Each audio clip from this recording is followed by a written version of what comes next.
Oke, waduh. Oke, halo semuanya. Halo Bapak Ajat. Oke, oke. Di video kali ini kita bakal belajar tentang React ya, terutama di React Basic-nya. Di sini kita bakal kenalan sama si React-nya ya. Jadi ini ada table of contents, apa yang akan kita pelajari. Pertama itu apa itu si React itu sendiri ya. Terus kita nanti akan inisialisasi project, pakai yang namanya Feed. Terus juga kita bakal kenalan sama yang namanya JSX, terus menerapkan conditional rendering, rendering list, dan juga mengenal si state yang ada di React. Oke, nah berarti kita mesti kenalan dulu nih sama si React nih.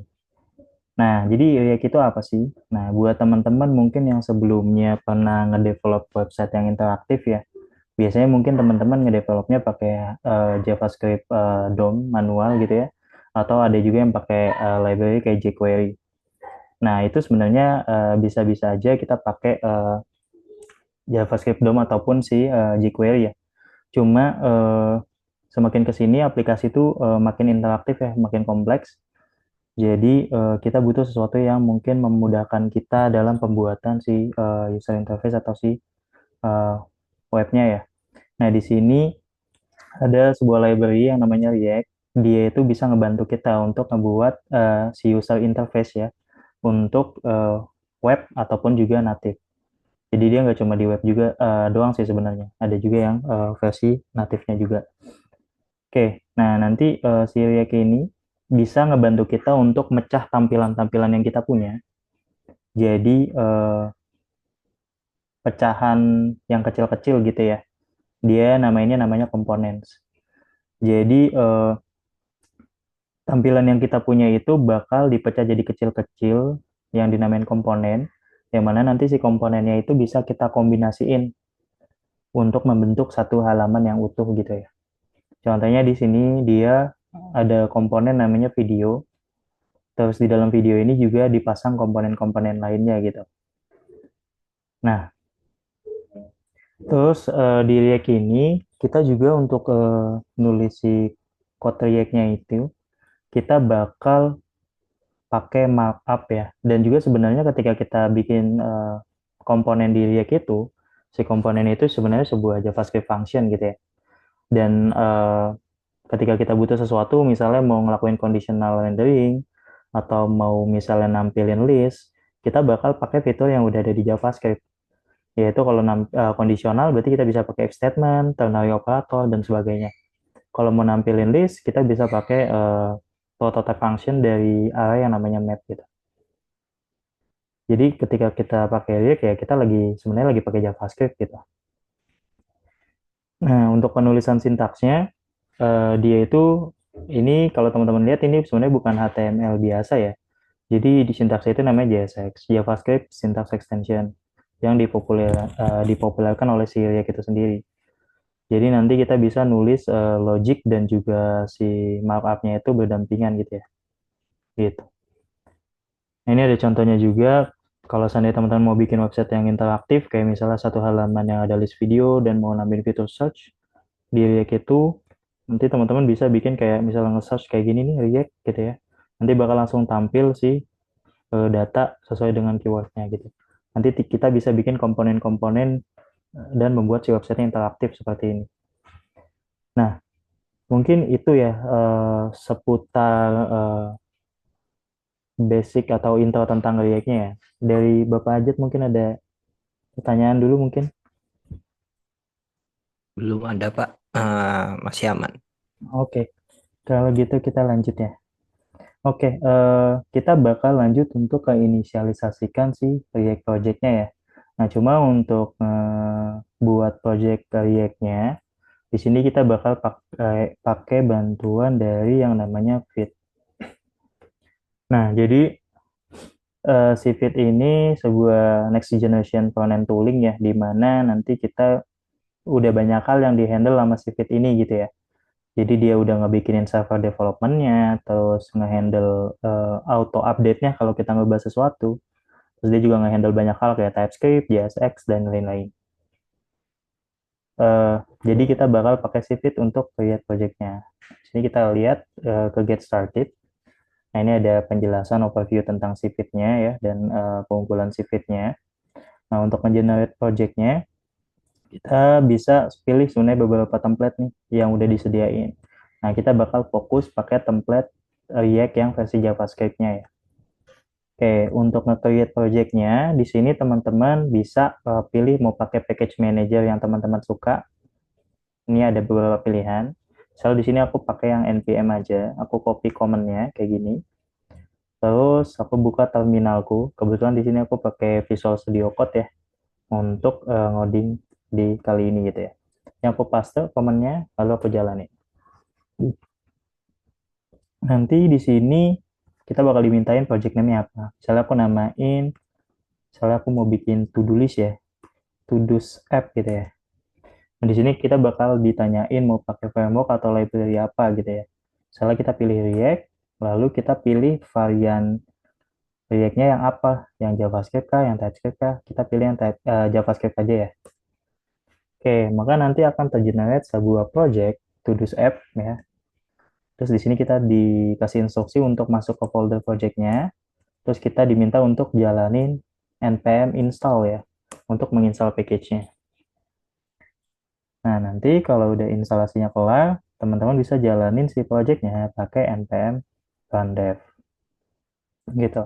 Sambil menunggu ya, kita melihat dulu isi di dalam project-nya. Nah, di dalam project-nya ini ada beberapa folder dan file ya.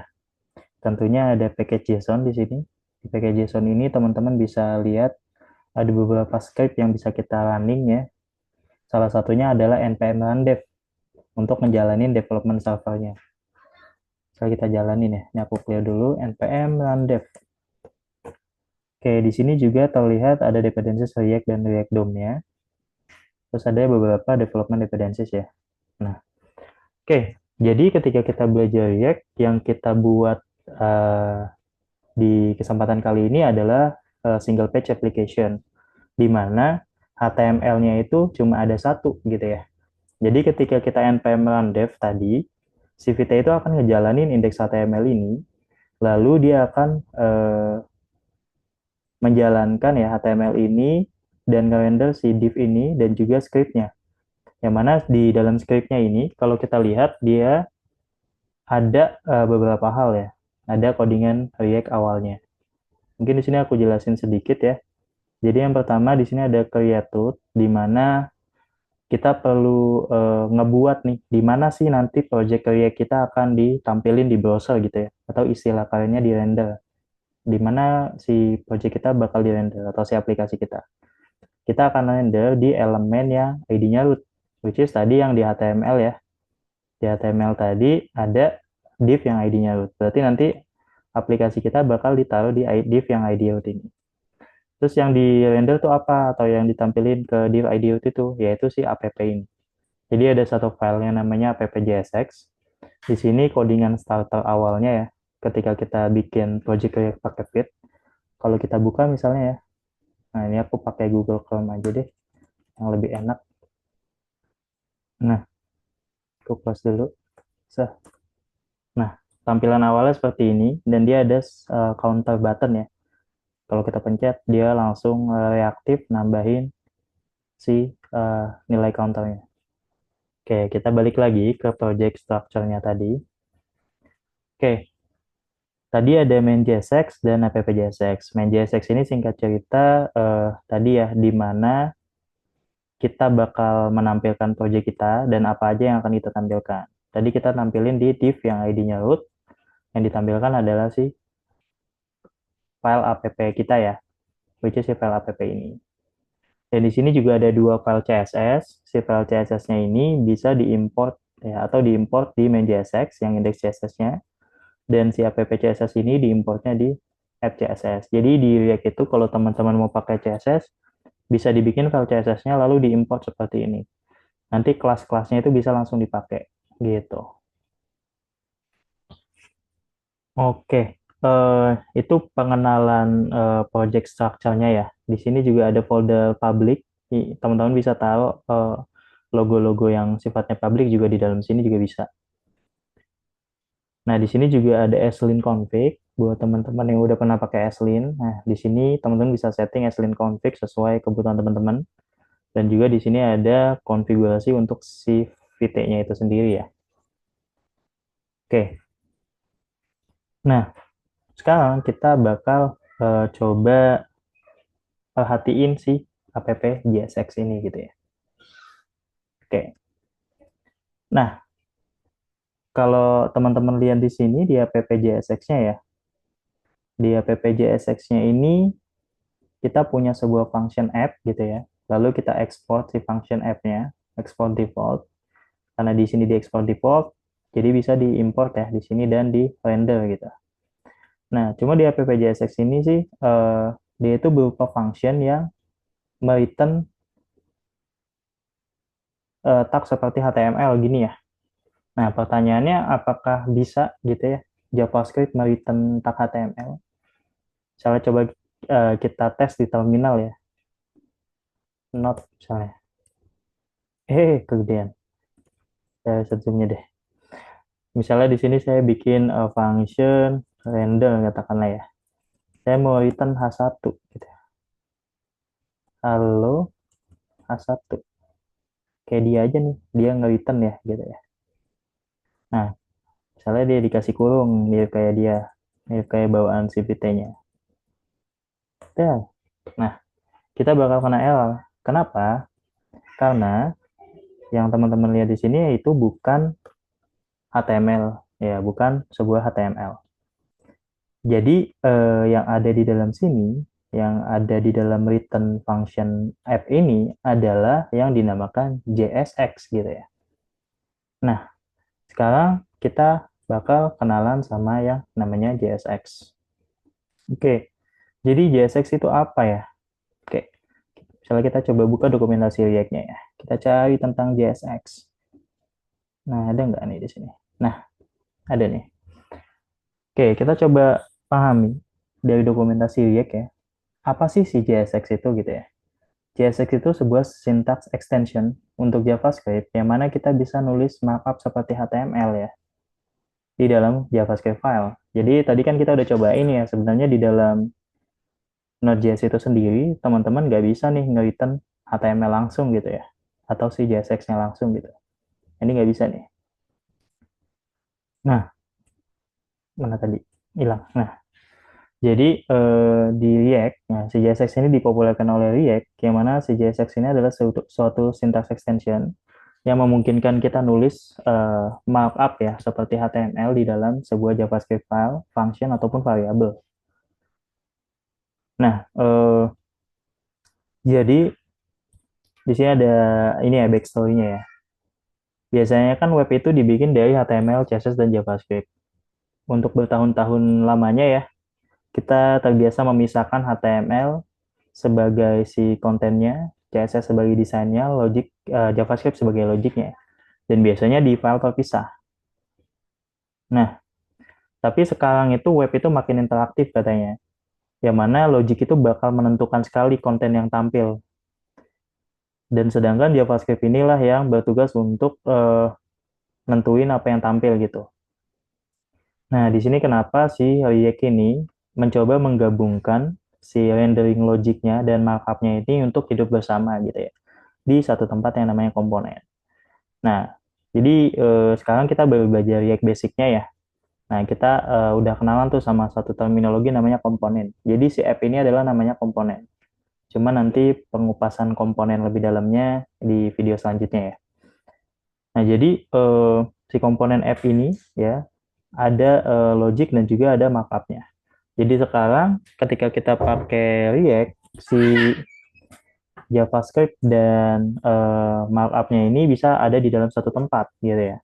Bahkan kita bisa nentuin dengan case tertentu apa yang mesti muncul, case tertentu apa yang mesti muncul gitu ya.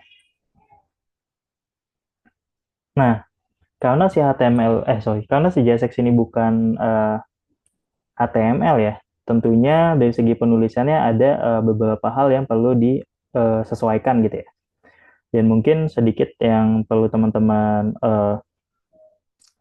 nanti pahami adalah kita coba buka ya. Jadi kode ini gitu ya, katakanlah kita H1 aja deh.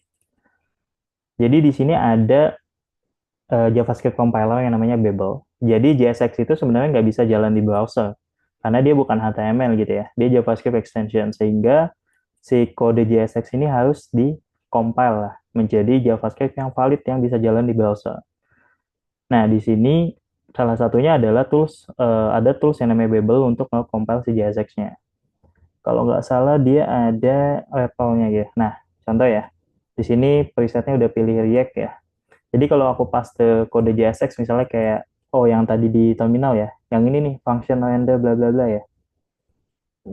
Atau misalnya aku, ini aja deh, misalnya aku punya elemen, aku taruh ya di dalam sini. Terus H1 yang tadi, salah, H1-nya aja deh, biar lebih simpel. Nah, jadi kalau teman-teman lihat di sini, yang dilakukan nah, sebenarnya adalah si markup ini, si H1 yang isinya halo ini diubah menjadi sebuah kode JavaScript gitu ya, bukan kode markup. Ya, jadi ini sebuah JavaScript. Nah, gimana kalau code-nya makin kompleks gitu ya, makin banyak isinya. Coba misalnya kita copy yang bagian, kita tambahin ini deh. Kita, yang halonya kita hapus, misalnya kita kasih code-nya seperti ini, kita tutup. Nah, kalau teman-teman lihat ya, tadi kalau cuma isinya ininya doang, teksnya doang, dia cuma ada namanya children. Sekarang kalau kita ada atribut baru namanya class name, dia bertambah ya. Jadi si markup ini, si JSX ini nanti pada akhirnya akan ditransfer menjadi JavaScript atau akan dikompil menjadi JavaScript gitu ya. Gitu. Jadi dia bukan sesuatu markup yang bisa langsung jalan di browser. Sehingga nanti dari segi penulisannya teman-teman harus melakukan sedikit penyesuaian gitu. Nah, contohnya di sini ya. Di sini ada contoh sebenarnya kode di bawah ini tuh harusnya valid di HTML. Tapi ketika kita taruh di React gitu ya, ketika kita jalanin sebagai JSX, dia bakal error. Kenapa? Karena JSX itu harus ditutup gitu ya. Contohnya yang ditutup apa? Image ini nggak ditutup ya. Terus LI ini nggak ditutup. Jadi dia error gitu ya. Terus selain itu, di JSX juga itu ada aturannya ya. Jadi kalau teman-teman misalnya mau nge-return lebih dari satu elemen sekaligus, teman-teman harus bungkus dengan pembungkus. Salah satunya adalah div. Jadi semua itu harus ada parent tag-nya gitu ya. Harus ada parent elemennya. Misalnya di sini kan dia nge-return beberapa HTML ya, ada div, ada satu, ada div card-nya, ada beberapa elemen yang di-return gitu ya. Nah, ini harus dibungkus dengan parent. Nah, di sini dia nggak pakai div, tapi dia pakai namanya fragment. Di sini juga dijelasin, selain kita bisa pakai div, kalau seandainya kita nggak mau nambahin ekstra elemen kayak div, kita bisa pakai yang namanya fragment gitu ya, empty tag. Nah, di sini dia bilang empty tag ini namanya fragment. Kita bisa ngegroup tanpa nambahin elemen baru di HTML tadi-nya gitu. Nah, jadi di sini kita harus nge-close. Nge-close itu ada dua jenis ya. Nge-close kayak LI ini memang benar ada tutupnya, atau self-closing tag kayak image. Image kan nggak ada sesuatu yang diapit ya. Kalau LI ini kan ada sesuatu value yang diapit atau misalnya hal yang diapit di dalam LI-nya. Tapi kalau image kan nggak ada. Jadi dia di self-closing tag, ditutup sendiri gitu ya. Gitu. Dan ini yang mungkin paling berasa ya. Jadi di JSX ya, JSX itu nge-convert atau si JSX itu nanti di-convert ke JavaScript dan atribut yang ditulis JSX itu jadi bagian dari key JavaScript object ya. Kayak teman-teman tahu tadi, si yang diapit di tag P ini jadi yang namanya children, class name ini jadi key baru namanya class name gitu ya. Nah, jadi nanti semua yang ada di dalam JSX ini akan di convert ya menjadi kode JavaScript dan menjadi key di dalam JavaScript object juga gitu ya, di dalam si hasil kompilasinya ya, atau ya di si hasil kompilasinya gitu ya. Nah, jadi ada beberapa hal yang nggak bisa kayak sintaks di HTML standar gitu ya. Contohnya di SVG itu ada stroke width. Teman-teman harus jadiin dia camel case kayak stroke width kayak gini. Bahkan atribut HTML yang sering banget kita pakai, contohnya kayak kelas gitu ya, itu disarankan untuk tidak dipakai secara langsung kelas atributnya di React. Karena si kelas ini adalah reservoir di JavaScript. Jadi React itu bakal minta kita untuk nulis class name gitu. Nah, ini ada link, coba kita buka. Nah, ini ada penjelasan di MDN ya. Ternyata di DOM pun dia makainya class name gitu ya. Ketika si DOM ini nih dia ngebaca suatu elemen dan mau nambahin kelas atau ngeset kelas gitu ya. Dia juga pakai propertinya class name bukan kelas. Karena bentrok sama reservoir yang ada di JavaScript-nya itu sendiri. Nah, kalau tidak mau capek, teman-teman bisa pakai JSX Converter. Jadi udah banyak converter yang berterbangan, bertebaran ya. Ini salah satunya ada link nih. Nah, HTML to JSX. Jadi kalau teman-teman punya HTML nih, misalnya biasa pakai Bootstrap atau Tailwind, di copy aja ke sini codingan HTML-nya, nanti akan dibikinin yang versi JSX-nya gitu ya, yang udah versi JSX validnya gitu. Oke, mungkin sampai sini dulu dari misalnya Bapak Ajat, apakah ada yang ingin ditanyakan dulu mungkin terkait JSX-nya?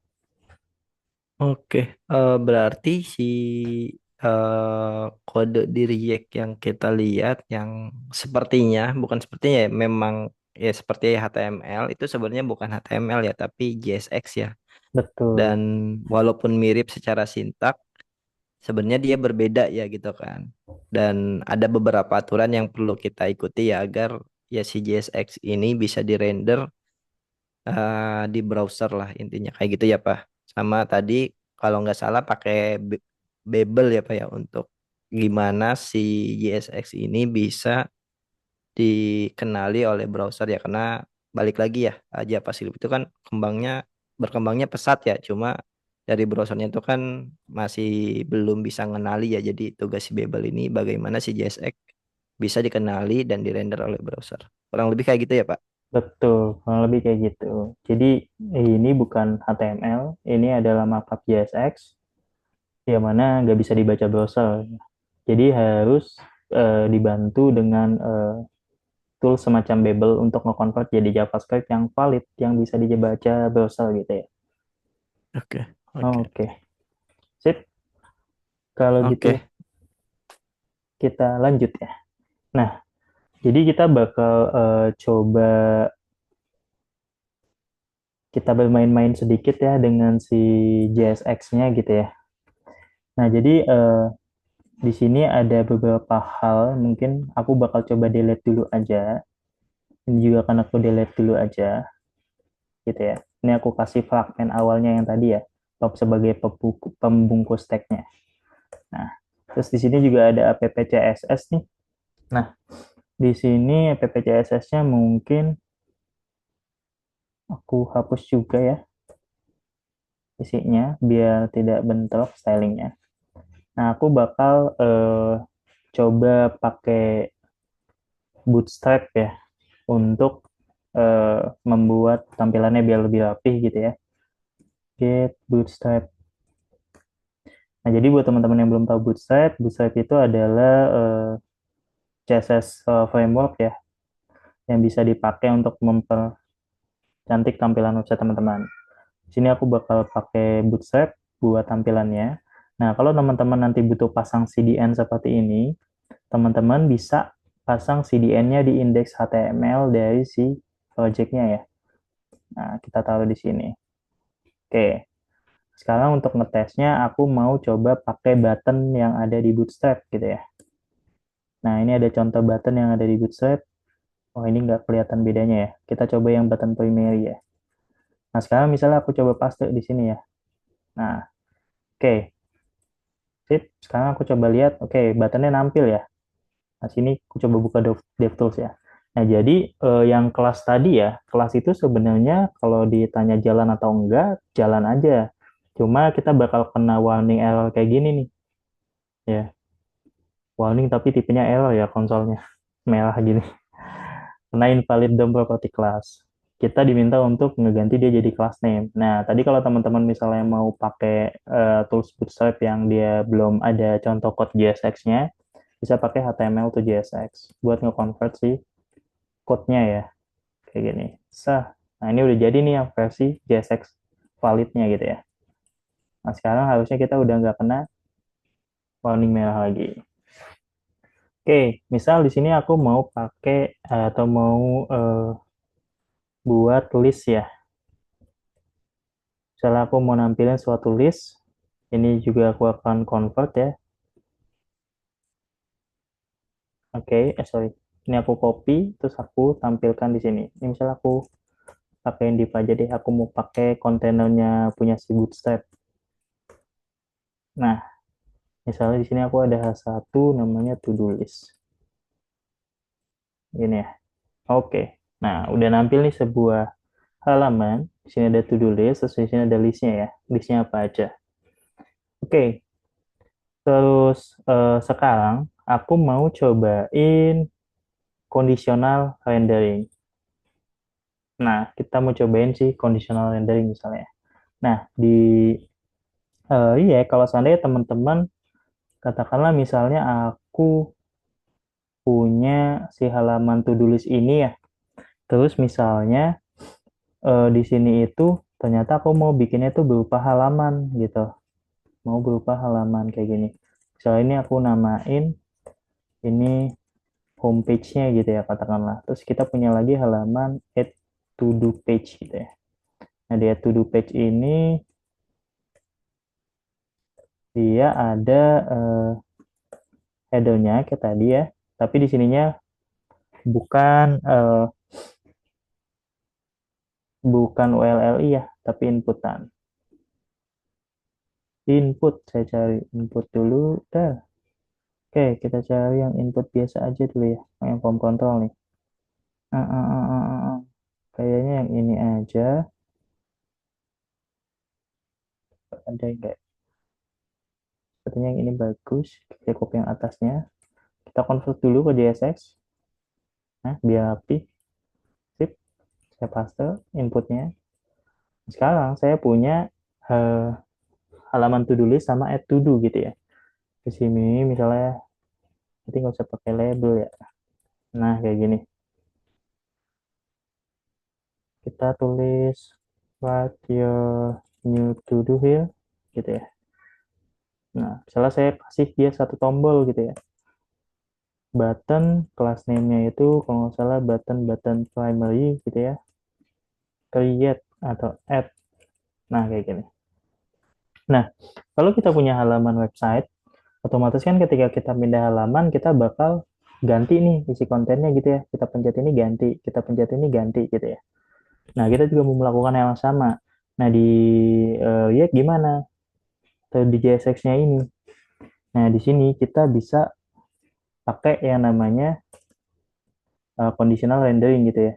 Jadi kalau teman-teman misalnya mau nentuin nih halaman homepage yang muncul atau halaman itu dia muncul, kita bisa pakai conditional rendering. Nah, di sini kita bisa lihat ke dokumentasinya. Kita bisa cek ke bagian learn, describing the UI, conditional rendering. Jadi kalau teman-teman mau bikin conditional rendering, kita bisa bikin pakai if statement seperti ini. Bisa juga kita pakai mana ya? Ada opsi lainnya juga. Nah, bisa pakai ternary operator atau conditional operator ini, gitu ya. Dan juga ada terakhir itu pakai logical dan operator seperti ini. Nah, ini yang seperti ini. Jadi booleannya, terus apa yang mau di render. Nah, di sini misalnya katakanlah aku punya variabel namanya page gitu ya. Value-nya home gitu ya. Terus di sini aku mau pakai yang ternary operator misalnya. Kalau seandainya page-nya sama dengan home, yang aku mau tampilkan adalah si div homepage-nya ini. Kalau seandainya bukan, yang aku tampilkan adalah si add to do ini gitu ya. Hmm, hmm, hmm, hmm. Ini kayaknya komennya harus di dalam sini. Dah, nah, dah gini. Nah, sekarang kalau aku buka si halamannya, nah dia nampilnya sih to-do list ya. Kalau aku ganti variabelnya menjadi add misalnya ya, maka yang nampil adalah si add to do. Nah, itu jenis conditional rendering yang ternary operator. Atau teman-teman juga bisa bikin lebih bagus dengan kayak bikin variabel di sini. Let content misalnya null. Kalau seandainya page-nya ini adalah home gitu ya, kita mau override kontennya menjadi misal si to do ini. Jadi selain kita bisa pakai ternary operator, kita juga bisa pakai if else statement di atas ini. Cuma nanti perlakuannya akan sedikit berbeda di dalam JSX-nya. Jadi kalau ini kita bakal taruh si elemennya ini di bagian atas di dalam variabelnya gitu ya, di dalam variabel konten ini. Nah, jadi ketika si kontennya, si page-nya ini adalah home, dia bakal ngerender yang home page. Ketika page-nya bukan home, maka dia akan ngerender yang add to do. Gimana caranya? Dia akan memasukkan si JSX ini ke dalam variabel konten. Jadi JSX itu nggak cuma di return di function, bisa juga ditaruh di dalam variabel. Lalu di dalam sininya gimana? Di dalam sininya berarti karena udah ditampung ke dalam konten ya, dan udah dimasukin si elemennya atau si halamannya ini ke dalam variabel kontennya, dan udah ada kondisinya, jadi teman-teman tinggal tampilkan si kontennya. Nah, untuk nampilin konten di JSX gimana? Atau untuk nampilin variabel di dalam JSX, teman-teman bisa pakai yang namanya curly bracket. Jadi kita pakai curly bracket seperti ini, dia akan masuk ke dalam JavaScript, dan ketika kita masukin variabel kayak gini, ini sama dengan si variabel konten ini akan ditampilkan di dalam JSX-nya gitu ya. Nah, sekarang kalau saya refresh, dia bakal nampil add to do ini. Kalau saya balikin page-nya jadi home gitu ya, dia akan nampil to do list seperti ini. Nah, itu mungkin dua jenis conditional rendering yang bakal teman-teman sering pakai juga ya. Ada lagi yang satu lagi itu yang logical dandan. Nanti teman-teman mungkin bisa explore sendiri gitu ya.